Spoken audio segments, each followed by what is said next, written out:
Billy Goodson FTE 217. This is our second part of our assignment, week 2, April 10th, 2025. First thing I'm going to do is make this gun safe. The gun is on safe. Pull the bolt carrier to the rear and lock it. Visually inspect the chamber. Physically inspect the chamber. It is empty. The gun is on safe. We have no landed ammunition in the area. We will load the magazine with a couple of dummy rounds.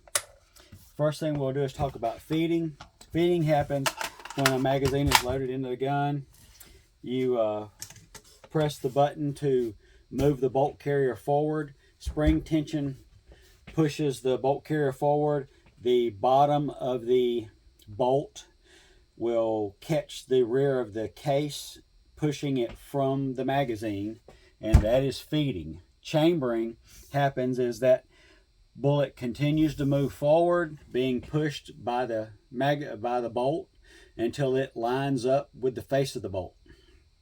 Locking happens as the bolt moves past the barrel extension lugs, and the lugs, the pivot pin rotates the bolt so that the lugs no longer are in alignment, or they are now in alignment, so that that bolt is in line with the bolt with the same lugs in the extension, and that can't come out.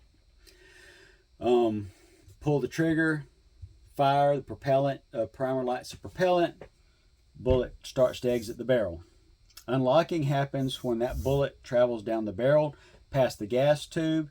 The gas tube will push that gas pressure into the gas key and will start pushing back on that bolt carrier group, which will make that pivot pin again rotate the bolt, which will at that point unalign the lugs with the bolt and the lugs with the barrel extension, allowing the bolt carrier group and the bolt to continue to move rearward. That is unlocking.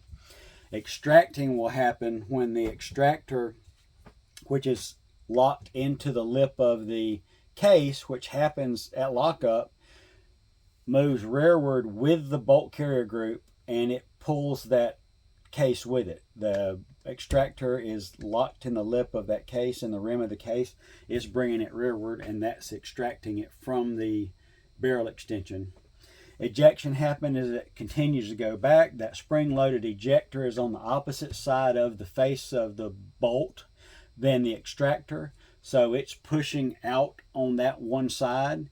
As it clears the barrel extension and it clears the upper and the opening in the upper, it will eject that case out of the gun. And as the bolt carrier continues to move rearward, it will push the hammer down, recocking the hammer and allowing the gun to be fired again. If you want to see how it works, we're going to start here. We got a loaded magazine. We're going to feed, chamber, and lock. Bang, fire. We are unlocking and extracting and ejecting, and we will cock at this point, and we are ready to fire again. And that's it.